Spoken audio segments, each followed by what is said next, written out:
역겨운 노인네 냄새 때문에 정신이 혼미하다.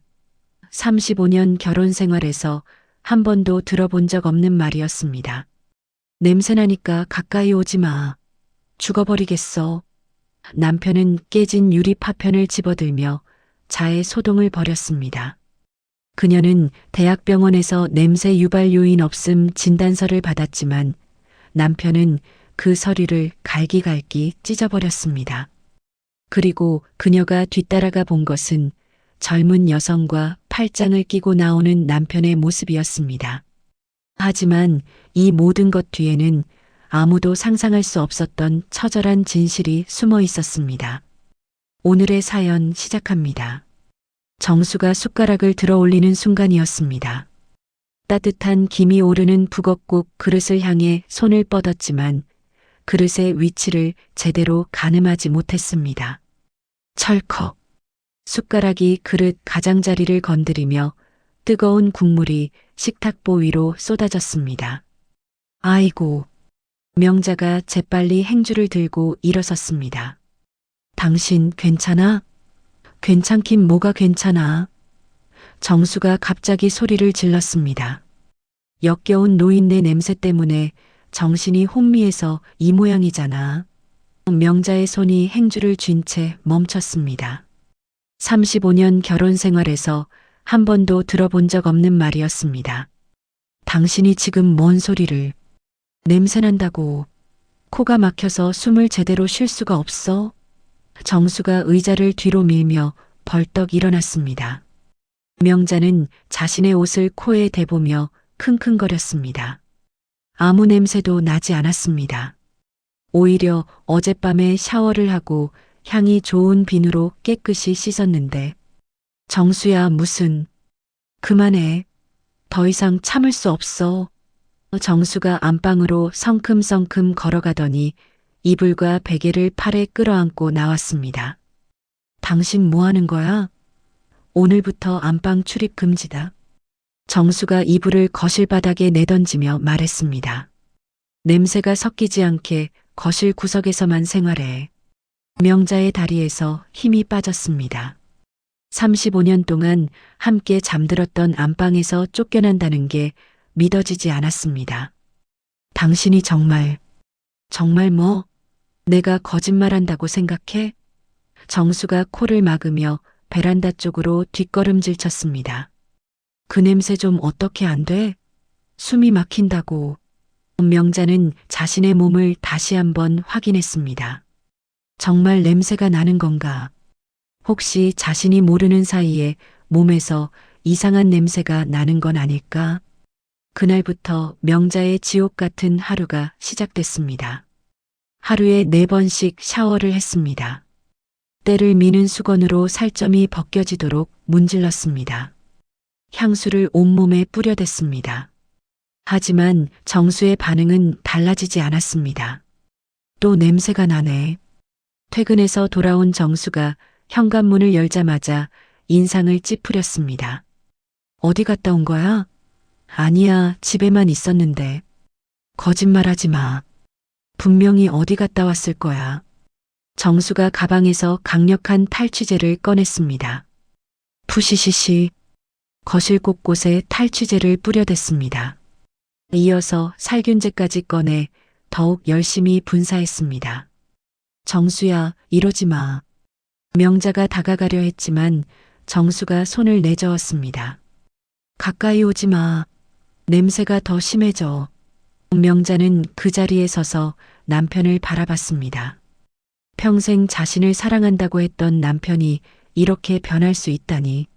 내가 정말 냄새가 나나? 냄새 안 난다고 생각해? 정말 모르겠어?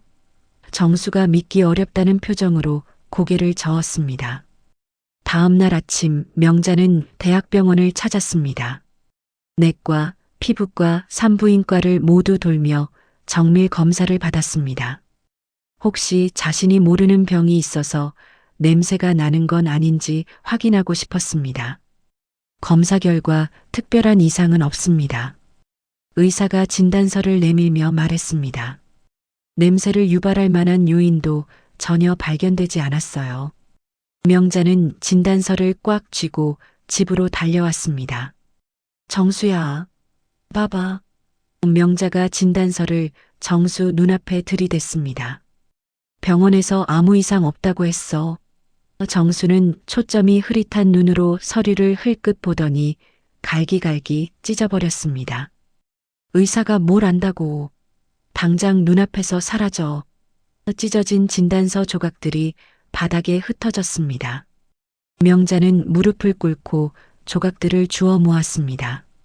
그날 저녁 명자가 정성껏 차린 저녁상이 식탁 위에 올라와 있었습니다. 정수는 상을 보지도 않고 발로 차버렸습니다.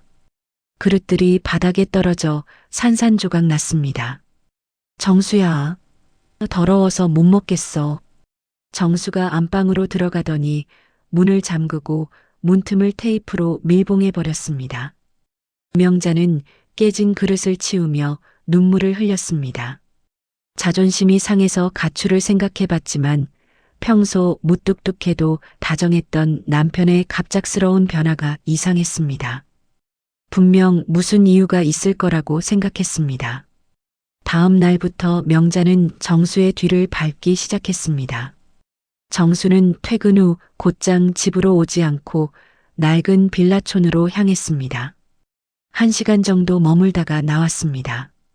명자가 숨어서 지켜보고 있을 때였습니다.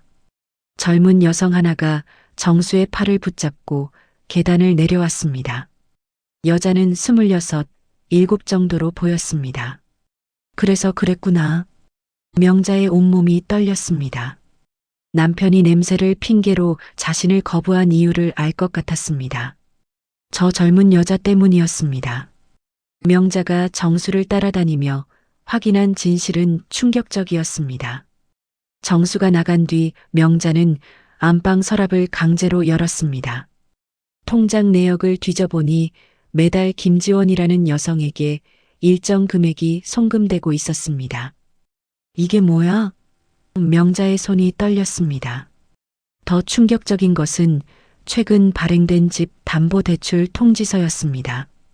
1억 원이 이미 인출되어 있었습니다. 집까지 팔아서 저 여자에게 돈을 줬다고? 명자가 휴대폰을 들고 아들 민호에게 전화를 걸었습니다. 여보세요, 엄마. 민호의 목소리가 들렸습니다. 민호야, 너 아버지가 뭘 하고 있는지 알고 있니? 아버지가요? 무슨 일이세요? 다른 여자 만나고 집까지 담보로 잡혀서 돈을 빼냈어.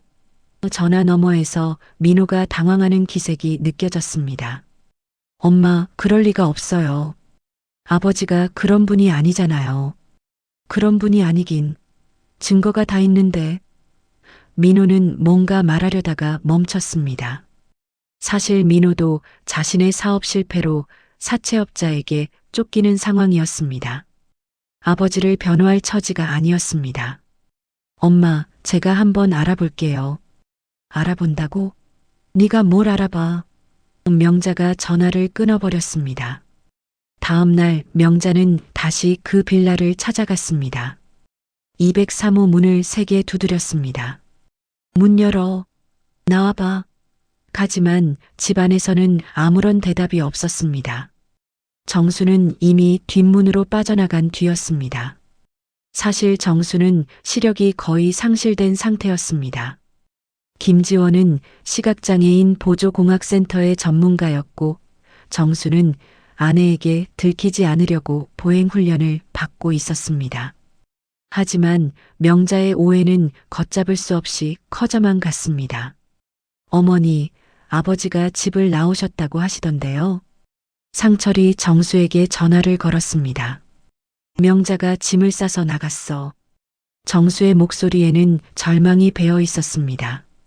집에 돌아온 정수는 텅 빈 거실 바닥에 주저앉았습니다. 보이지 않는 눈으로 명자의 이불을 찾아 더듬었습니다. 이불에서 나는 명자의 냄새를 맡으며 정수는 오열했습니다. 내가 왜 이런 말을 했을까? 정수의 눈에서 눈물이 흘러내렸습니다. 명자는 찜질방에서 밤을 보내며 남편의 외도 증거를 더 수집하려 했습니다. 하지만 정수는 이제 외부와의 연락을 끊고 안방에만 틀어박혀 있었습니다. 며칠 후 민호는 아버지로부터 받은 수술비를 자신의 사업비 갚는데 써버렸습니다. 사채업자들의 협박이 너무 무서웠던 것입니다. 민호는 이 사실을 감추기 위해 어머니의 연락을 피하며 잠적했습니다. 정수의 수술 날짜가 다가왔습니다. 하지만 아들이 수술비를 가져오지 않았습니다. 실명 위기 속에서 정수는 극도의 불안감에 시달렸습니다. 정수가 거실의 탁자를 주먹으로 내리쳤습니다. 화분이 떨어져 바닥에 깨졌습니다. 그때 현관문이 열렸습니다. 소식을 들고 달려온 명자였습니다. 정수야. 명자가 부서진 가구들 사이에서 눈등에 피를 흘리며 쓰러져 있는 정수를 발견했습니다. 당신 왜 이래? 하지만 명자의 마음속에는 여전히 외도에 대한 분노가 끓고 있었습니다. 저 여자 때문에 이렇게 된 거지? 정수는 명자의 목소리가 들리자마자 깨진 유리 파편을 집어들었습니다. 냄새나니까 가까이 오지 마. 죽어버리겠어. 정수가 자신의 손목에 유리를 갖다 댔습니다. 정수야, 뭐 하는 거야? 명자가 소리쳤지만 정수의 광기 어린 행동에 질려 집을 뛰쳐나왔습니다. 그 길로 명자는 법원에 갔습니다. 이혼 소송 서류를 접수하려 했습니다. 아주머니, 잠깐만요. 법원 앞에서 상철이 명자를 가로막았습니다. 이걸 보시고 결정하세요. 상철이 명자의 손에 봉투를 쥐어줬습니다. 봉투 안에는 정수가 작성한 유언장과 진단서 원본이 들어 있었습니다. 이게 뭐야? 명자가 서류를 펼쳐보는 순간 다리에 힘이 빠졌습니다. 유전성 망막 변성증으로 2달 안에 실명이라는 진단 내용이 적혀 있었습니다. 유언장에는 더 충격적인 내용이 있었습니다. 명자가 냄새 때문에 나를 싫어하게 만들어 떠나보내려 한다는 계획이 자세히 적혀 있었습니다. 아니야, 이럴 수가. 명자는 그 자리에 주저앉아 통곡했습니다. 남편이 자신에게 퍼부었던 온갖 모욕이 사실은 혼자 남겨질 아내를 위한 처절한 연극이었다는 걸 깨달았습니다. 진실을 알게 된 명자가 집으로 달려갔을 때 정수는 이미 완전히 시력을 잃은 채 어두운 안방에 있었습니다. 정수의 손에는 약병이 들려 있었습니다. 한꺼번에 약을 삼키려 하고 있었습니다. 정수야. 명자가 정수의 손에서 약병을 낚아채며 그를 끌어안았습니다. 왜 왔어? 가라고 했잖아. 정수가 명자의 품에서 울부짖었습니다.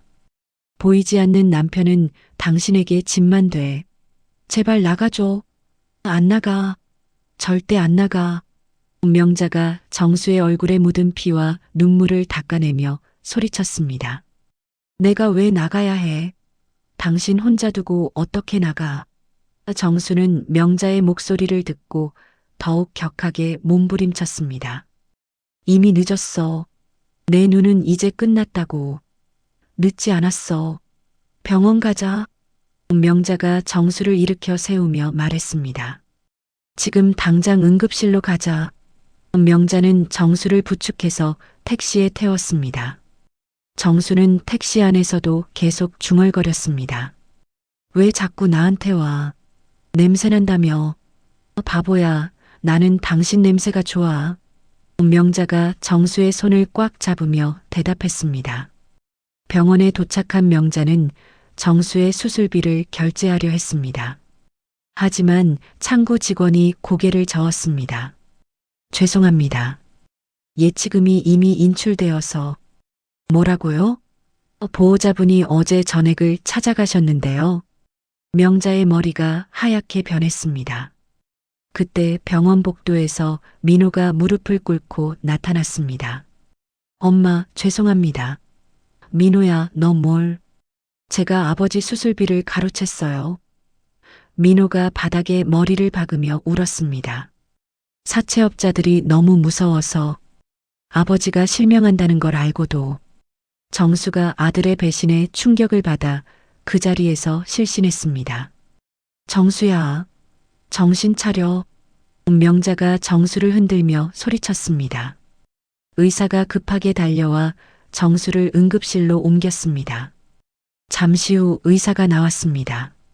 망막 박리가 가속화되고 있습니다. 그게 무슨 뜻인가요?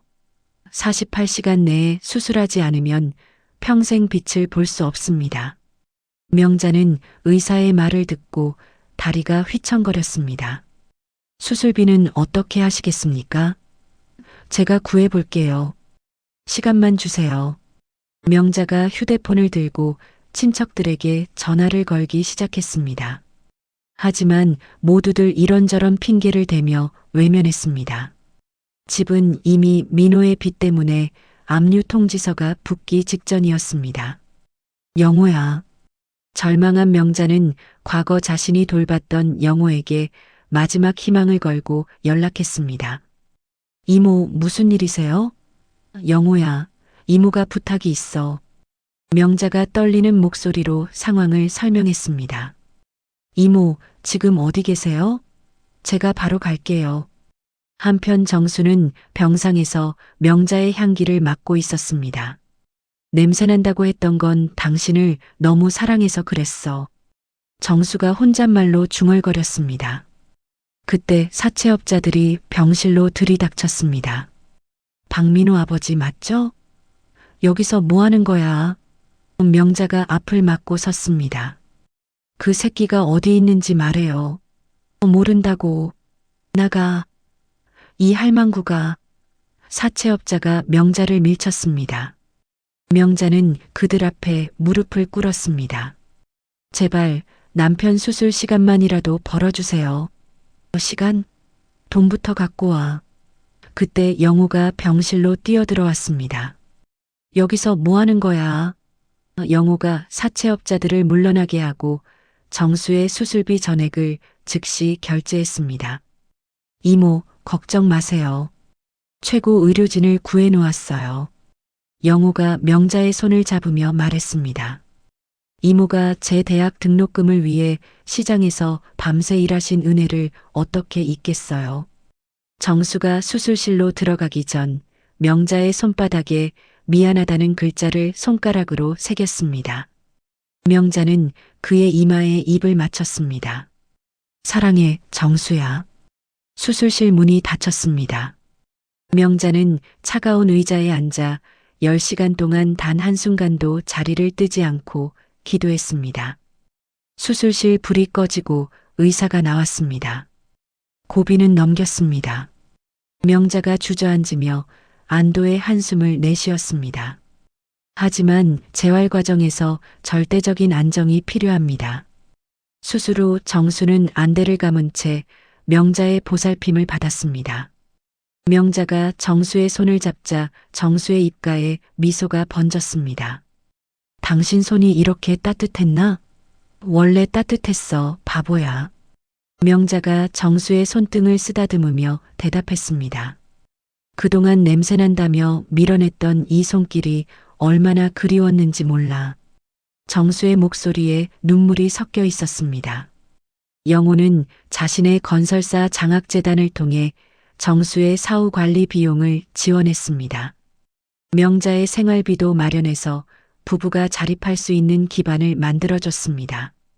이모, 이렇게라도 은혜를 갚고 싶어요. 영호야, 고마워. 정말 고마워. 명자가 영호의 손을 꼭 잡으며 말했습니다. 민호는 자신의 잘못을 뉘우치며 영호의 건설 현장에서 가장 힘든 일을 자처했습니다. 아버지를 위한 수술비를 갚아나가기 시작했습니다. 이제부터 제대로 살겠습니다. 민호가 정수의 병상 앞에서 무릎을 꿇으며 말했습니다. 그래, 이제 다시 시작하자. 정수가 아들의 손을 찾아 잡아줬습니다. 정수는 안대를 풀기 전까지 명자의 목소리와 채취에 집중했습니다. 시각이 사라진 자리에 다시 피어나는 아내에 대한 사랑을 확인할 수 있었습니다. 명자야, 책 좀 읽어줘.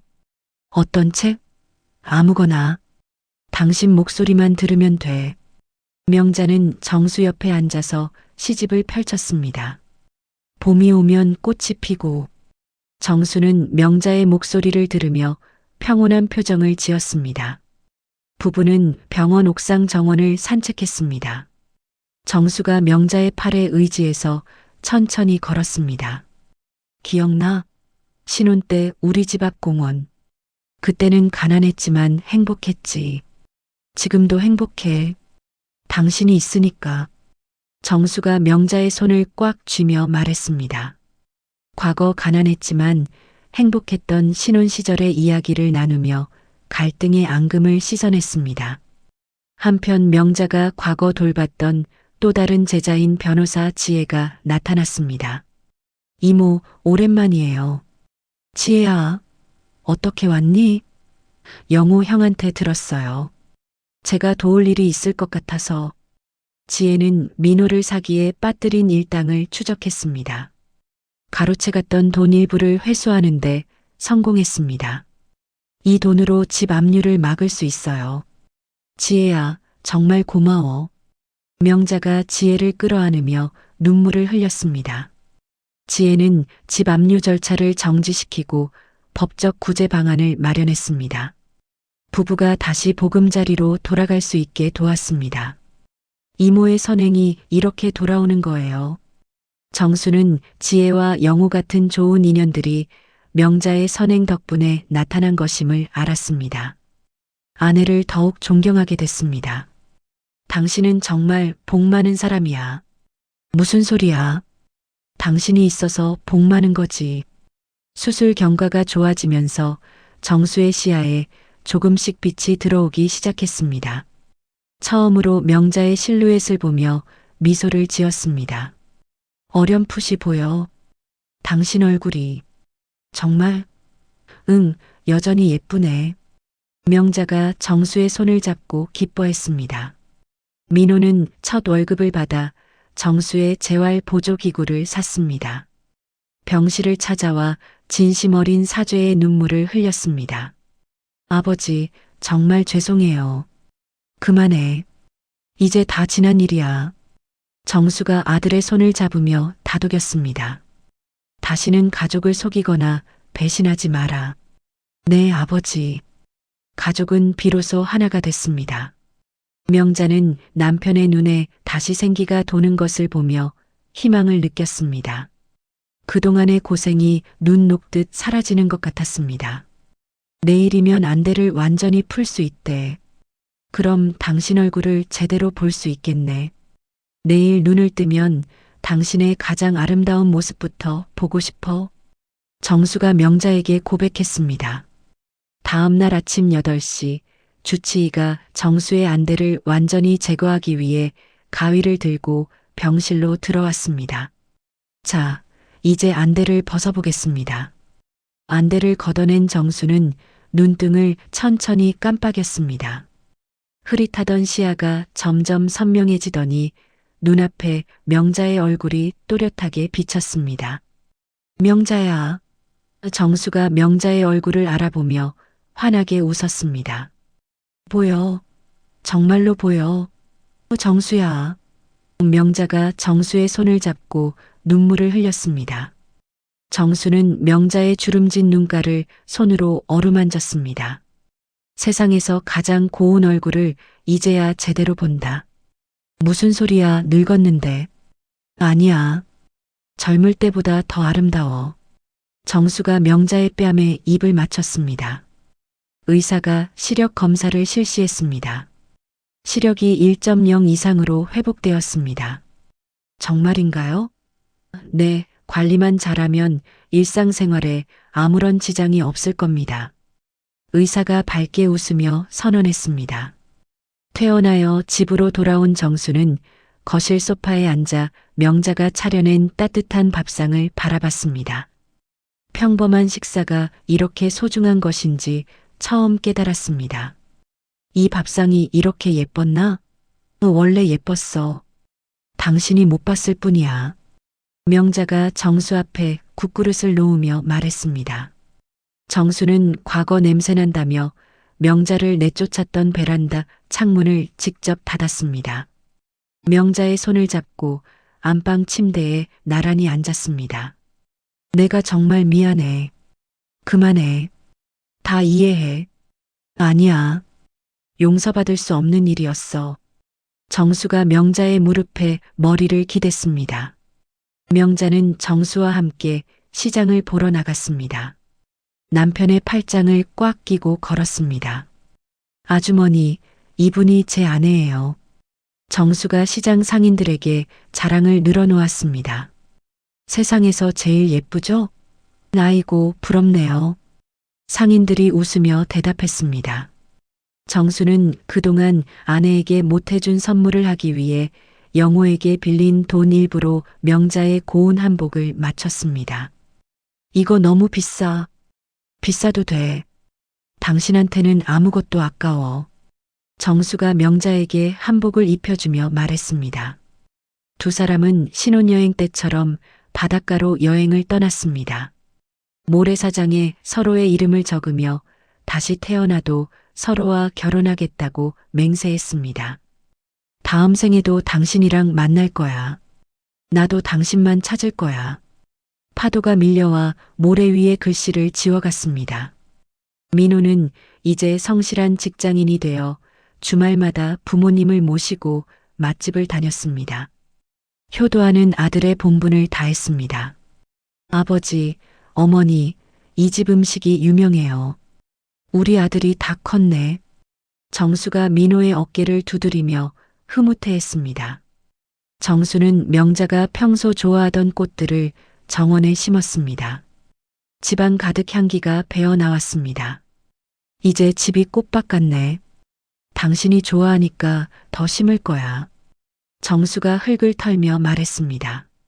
밤이면 두 사람은 같은 이불을 덮고 누워 서로의 심장 소리를 들었습니다. 지난날의 시련이 가져다 준 행복의 깊이를 확인했습니다. 당신 심장 소리가 들려. 내 마음도 들려? 응, 사랑한다고 말하고 있어. 정수가 명자를 꼭 안으며 속삭였습니다. 정수는 이제 명자의 향기만 맡아도 마음이 편안해졌습니다.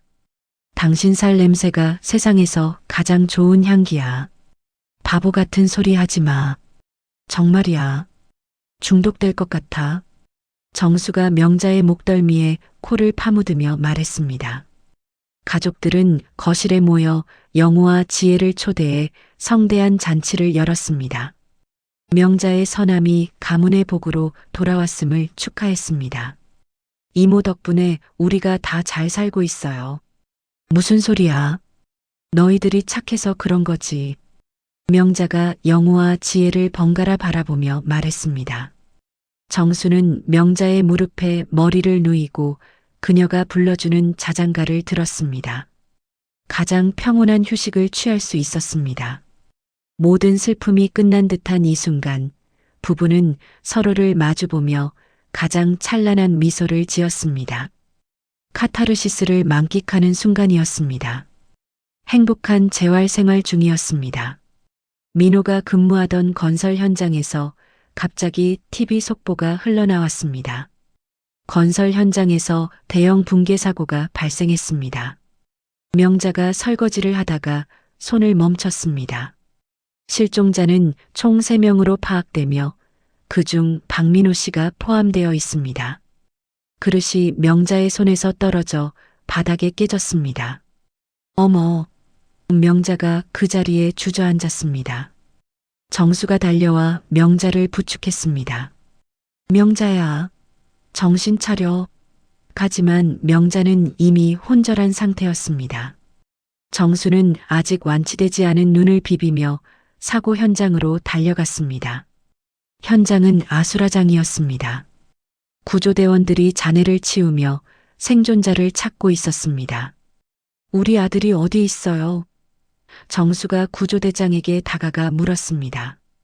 박민호 씨는 매몰된 동료를 구하려다 본인도 잔해 속에 갇혔습니다. 그럼 살아있다는 거죠? 아직 확실하지 않습니다. 구조대장이 고개를 저었습니다. 정수는 먼지가 자욱한 현장을 헤매며 아들을 찾았습니다. 강한 이물질이 눈에 들어가면서 시야가 붉게 물들기 시작했습니다. 민호야, 대답해. 정수가 자네를 향해 소리쳤습니다. 그때 일부 사람들이 명자 주위로 몰려들었습니다. 민호의 사기 전과를 알고 있던 피해자들이었습니다. 죄를 지으니까 천벌 받는 거야. 우리 돈 떼어먹고 이런 꼴 나는 거지. 사람들이 명자에게 독설을 퍼부었습니다. 명자는 그들의 말을 듣고 더욱 절망했습니다. 정수는 눈의 통증과 정신적 충격으로 다시 안압이 치솟기 시작했습니다. 시신경이 손상될 위기에 처했습니다. 아, 정수가 머리를 감싸며 쓰러졌습니다. 구조 작업이 난항을 겪으면서 48시간이 경과했습니다. 전문가들이 민호의 생존 가능성이 희박해졌다는 견해를 내놓기 시작했습니다. 이제 72시간이 골든타임입니다. 그럼 우리 아들이. 명자가 현장 바닥에 주저앉아 통곡했습니다. 민호야, 엄마야. 정수는 보이지 않는 눈으로 돌덩이를 치우려 했습니다. 손등이 다 터져나갔습니다. 아저씨, 위험해요. 구조대원이 정수를 말렸습니다. 내 아들이 거기 있는데 어떻게 가만히 있어? 영호의 건설사는 이번 사고의 시공사가 아니었습니다. 하지만 영호는 명자를 위해 자신의 사비로 특수구조 장비와 인력을 급파했습니다. 이모, 최선을 다하고 있어요. 영호가 명자의 어깨에 손을 올리며 위로했습니다. 정수는 병원으로 가야 한다는 주위의 권유를 뿌리쳤습니다. 아들을 내 눈으로 확인하기 전까진 한 발짝도 못 가. 하지만 정수의 눈 상태는 급격히 악화됐습니다. 다시 망막하 출혈이 발생했습니다. 정수야. 정수가 현장에서 의식을 잃고 쓰러졌습니다. 명자는 사투를 벌이는 아들과 재실명 위기에 처한 남편 사이에서 정신적 한계에 부딪혔습니다.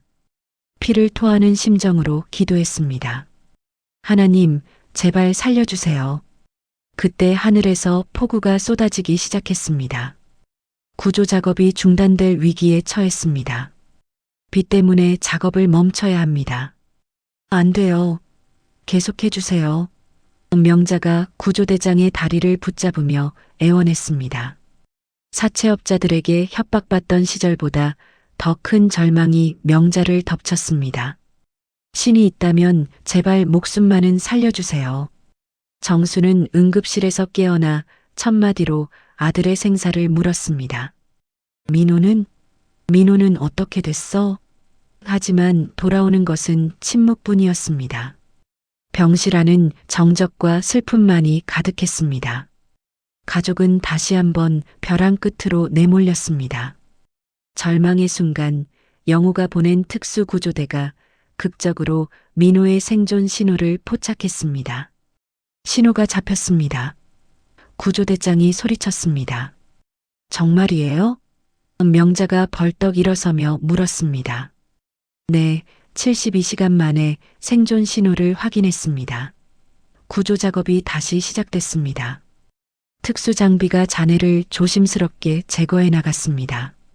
민호야. 드디어 민호가 잔해 속에서 구출됐습니다. 민호는 다리에 중상을 입었지만 생명에는 지장이 없었습니다. 구조되는 순간에도 동료의 안전부터 확인했습니다. 김 대리는 어떻게 됐어요? 괜찮아. 너 때문에 살았어. 구조대원이 대답했습니다. 아들의 생존 소식을 들은 정수의 안압이 기적적으로 떨어지기 시작했습니다. 민호가 살았다고? 네, 살았어요. 명자가 정수의 손을 잡고 울었습니다. 명자는 민호의 병실과 정수의 병실을 오가며 가족을 돌봤습니다. 변호사 지혜는 사고의 원인을 조사했습니다. 시공사의 자재 빼돌리기가 원인임을 밝혀냈습니다. 민호 오빠는 오히려 의인이에요. 그게 무슨 뜻이야? 동료를 구하려다 다친 거거든요. 지혜가 명자에게 설명했습니다. 민호의 과실이 없음이 증명되자 민호는 의인으로 추대받기 시작했습니다. 사고 피해자 가족들이 명자를 찾아왔습니다. 죄송합니다. 저희가 너무했어요. 괜찮아요. 다 이해해요. 명자가 그들을 용서하며 말했습니다. 아드님이 우리 가족을 구해주셨어요. 사람들이 명자에게 감사의 뜻을 전했습니다. 최 박사는 정수의 눈에 발생한 출혈을 제거하기 위해 최신 치료법을 시행했습니다. 명자의 혈청을 활용한 항염증 치료였습니다. 부인의 혈청이 필요합니다. 제 피를 쓴다고요? 네, 가족 간 혈청 치료가 효과적입니다. 명자는 자신의 혈액을 기꺼이 기증했습니다. 제 피가 당신 눈에 들어간다니 신기해. 당신 생명력이 내 눈에 스며들겠네. 정수가 명자의 손을 꽉 잡으며 말했습니다. 수술이 성공적으로 마무리됐습니다. 정수의 시력 소실을 막아냈습니다. 민호는 수술 후 휠체어를 타고 정수의 병실을 찾아왔습니다. 아버지, 살아 돌아와서 죄송하고 고맙습니다. 무슨 소리야? 장하다 내 아들. 정수가 아들을 칭찬하며 말했습니다. 명자는 새 남자를 안고 눈물을 흘렸습니다. 우리 가족이 다 살았네. 영호는 사고 현장에서 민호가 보여준 용기를 높이 샀습니다. 그를 본사 정규직으로 특채했습니다. 부부에게 안정적인 노후 보상금도 지급했습니다. 이모, 민호 형은 진짜 영웅이에요. 고마워, 영호야. 명자가 영호를 아들처럼 끌어안았습니다. 정수는 재활 기간 동안 명자의 손을 놓지 않았습니다. 다시는 당신을 혼자 두지 않을 거야. 나도 당신 곁에만 있을 거야. 명자의 정성 어린 간병 덕분에 정수의 시력은 이전보다 더 안정적으로 회복됐습니다. 이제 안경 없이도 세상을 볼 수 있었습니다. 민호 역시 재활 치료를 통해 다시 걸을 수 있게 됐습니다. 가족은 사고 이전보다 훨씬 더 단단한 결속력을 갖게 됐습니다. 이제 정말 우리 가족이네. 정수가 명자와 민호를 바라보며 말했습니다. 부부는 사고 피해자들을 돕기 위해 영호가 만든 복지재단에서 봉사활동을 시작했습니다. 자신들이 받은 도움을 사회에 환원하기로 했습니다. 우리도 이제 남을 도울 수 있게 됐네. 그래, 받기만 했으니 이제 줄 차례야. 모든 풍파가 지나간 후 정수와 명자는 다시 자신들의 보금자리로 돌아왔습니다. 평화로운 첫밤을 맞이했습니다. 이제 정말 끝난 것 같아. 응, 이제 시작이야. 정수가 명자를 꼭 안으며 속삭였습니다. 사건의 발단으로부터 딱 2달이 되던 아침이었습니다. 안방 창가로 비치는 부드러운 햇살이 잠든 명자의 얼굴을 비췄습니다. 정수는 명자보다 먼저 깨어나 그녀의 평온한 얼굴을 한참 동안 넋을 잃고 바라봤습니다. 지난날 자신이 했던 모진 행동들이 떠올랐습니다. 내가 정말 미친놈이었지. 정수가 2달 전 명자에게 냄새난다며 이불을 던졌던 바로 그 침대 위에서 참았던 오열을 터뜨렸습니다. 명자가 잠에서 깨어 정수의 눈물을 닦아줬습니다. 왜 또 울어? 어둠 속에서 당신 냄새가 얼마나 그리웠는지 몰라. 정수가 아이처럼 울었습니다. 당신에게서 나는 냄새는 노인 냄새가 아니라 나를 살린 생명의 향기였어. 정수가 명자의 가슴에 얼굴을 묻었습니다. 그 냄새를 맡으며 내 곁에 있어주는 것만으로 충분해. 명자가 남편의 등을 토닥이며 화답했습니다. 정수는 이제 안방 가득 탈취제를 뿌리는 대신 명자가 평소 좋아하던 수수한 꽃향기 방향제를 놓아뒀습니다. 민호가 부모님을 위해 첫 월급으로 산 커플 신발을 들고 찾아왔습니다. 아버지, 어머니, 함께 산책해요. 우리 아들이 신발까지 사줬네. 정수가 기뻐하며 말했습니다. 부부는 커플 신발을 신고 동네 공원을 걸었습니다. 지나는 사람들에게 서로가 세상에서 가장 향기로운 사람이라고 자랑했습니다. 우리 아내가 세상에서 제일 향기로워요. 당신이 더 향기로워. 사람들이 웃으며 바라봤습니다. 정수는 실명위기 당시 명자 몰래 적어둔 감사의 편지들을 꺼냈습니다. 이거 당신한테 주려고 썼어. 명자 앞에서 하나씩 낭독하며 영원한 사랑을 약속했습니다. 당신이 없었다면 나는 진짜 죽었을 거야. 명자는 남편이 다시 눈을 떠 자신을 봐주는 이 평범한 기적이 얼마나 위대한 것인지 깨달았습니다. 행복한 미소를 지었습니다. 정수는 이제 눈이 아주 잘 보인다며 길가에 핀 작은 들꽃의 색깔까지 명자에게 하나하나 설명해 줬습니다. 저 노란 꽃 봐. 당신 웃을 때 눈 색깔 같아. 무슨 소리야? 정말이야. 당신 눈이 꽃보다 예뻐. 동네 사람들은 정수가 아내 뒤만 졸졸 따라다니는 사랑꾼이 되었다며 두 사람의 금슬을 칭송했습니다. 저 할아버지 정말 부럽네. 매일 저렇게 다정해. 에필로그에서 정수는 손주가 태어난 날이었습니다. 아이의 머리를 쓰다듬으며 축복했습니다. 너희 할머니 향기를 닮아 아주 고귀한 사람이 되겠구나. 할아버지가 또 시작이네. 민호가 웃으며 말했습니다. 정수와 명자는 노을이 지는 공원 벤치에 앉아 서로의 그림자를 포겠습니다. 우리 그림자도 꼭 붙어 있네. 당신 손 놓지 마. 죽음이 갈라놓을 때까지 절대 이 손을 놓지 않을 거야. 정수가 명자의 손을 꽉 잡으며 다짐했습니다. 나도 마찬가지야. 두 사람은 석양을 바라보며 가장 찬란한 미소를 지었습니다. 35년 결혼 생활의 가장 행복한 순간이었습니다. 이야기는 이렇게 막을 내렸습니다. 사랑이란 때로는 상처를 주더라도 상대방을 지키려는 마음에서 시작되는 것 같습니다. 정수가 명자에게 퍼부었던 모진 말들은 사실 자신의 실명으로 인해 아내가 고생할 것을 걱정한 애틋한 마음에서 나온 것이었습니다. 하지만 진정한 사랑은 혼자 감당하는 것이 아니라 함께 나누는 것이라는 걸 이 부부는 시련을 통해 깨달았습니다. 명자 역시 남편을 원망했지만 진실을 알게 된 후 자신의 혈청까지 기증하며 남편을 살렸습니다. 35년 결혼 생활의 진짜 의미는 서로의 냄새까지도 사랑하게 되는 것이었는지도 모릅니다. 세월이 흘러 늙고 병들어도 서로의 손을 놓지 않겠다고 맹세했던 그들의 사랑이 두 번의 위기를 거쳐 더욱 단단해진 모습이 참 아름답습니다. 진짜 부부란 이런 것이 아닐까요? 냄새나는 서로를 끌어안고 추하고 부족한 모습까지 사랑할 수 있는 관계 말입니다. 이야기를 끝까지 들어주신 분이 계시다면 잘 들었다고 댓글과 구독, 좋아요 하나만 남겨주세요. 감사합니다.